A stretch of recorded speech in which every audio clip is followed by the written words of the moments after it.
In the Gospel of John 1 verses 47 to 51, we encounter the deeply personal and transformative meeting between Jesus and Nathanael, an encounter that reveals not only the divinity of Christ but also his desire to draw each of us into a relationship of faith and revelation. As Nathanael approaches, Jesus declares, "Here is a true Israelite in whom there is no deceit." These words immediately capture Nathanael's attention because they reflect an intimate knowledge of his heart. Nathanael is astonished and asks, "How do you know me?" Jesus replies, "Before Philip called you, I saw you under the fig tree." In that single statement, Nathanael realizes that this man, Jesus, sees beyond the physical. He perceives the unseen. He knows the thoughts, struggles, prayers, and hopes that Nathanael had, likely while sitting under that fig tree in solitude. Nathanael's response, "Rabbi, you are the Son of God. You are the King of Israel," shows a sudden awakening of faith, a recognition that only divine eyes could see such things.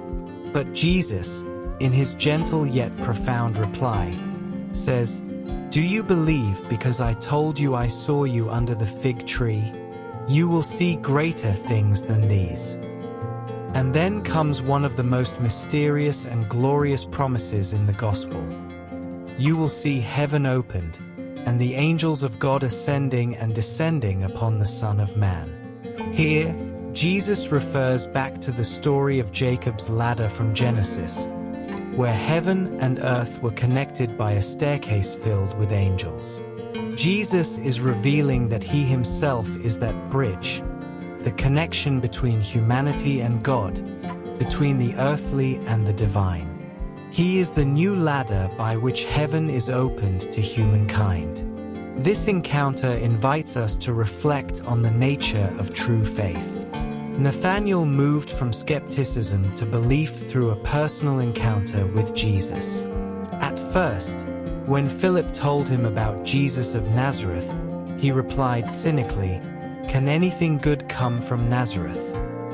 Yet, upon meeting Jesus face to face, all his doubts melted away. This transformation mirrors our own spiritual journeys. Many times, faith does not grow from arguments or logic. It grows from encounter, from a moment when we realize that God truly knows us, understands us, and loves us personally. Jesus' knowledge of Nathanael's heart reveals how intimately God knows each one of us. He sees us under our fig trees, the private places where we struggle, think, pray, and even doubt. He sees the times when we are lost, uncertain, or questioning, and he calls us gently by name.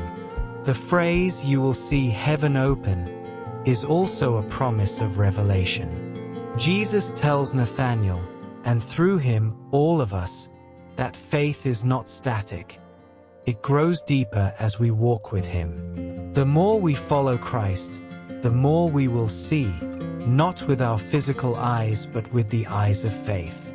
Heaven opens when we begin to see life through the lens of God's love, when we recognize his presence in daily life, in prayer, in suffering, and in others. The angels ascending and descending symbolize God's constant communication and connection with humanity. It means that in Jesus, heaven touches earth. Every time we pray, forgive, serve others, or surrender to God's will, that heavenly connection is renewed. This gospel challenges us to move beyond superficial belief and into a faith rooted in encounter. Nathanael's story is a mirror for anyone who has ever doubted or questioned. His initial skepticism turned into deep faith because he met Jesus personally. Likewise, each of us is invited to meet Jesus not just as a historical figure but as a living presence. When Jesus says, "You will see greater things," he is inviting us into a lifelong journey of discovery, where miracles may not always be grand or visible but are found in the transformation of our hearts, in moments of grace, and in the peace that surpasses understanding. So today, let us ask ourselves, are we like Nathanael, sometimes doubting whether anything good can come out of the places we least expect?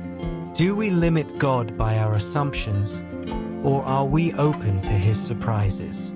Jesus meets us in our doubts, sees us where we are, and calls us to see greater things. To follow Him is to step into a vision of heaven opened, to recognize that God is not distant but deeply involved in our lives. And just like Nathanael, when we truly encounter Jesus, our hearts will echo the same confession: "You are the Son of God. You are the King of my life." May this reflection remind us that Jesus sees, knows, and loves us, and that in Him, heaven itself has opened for all who believe.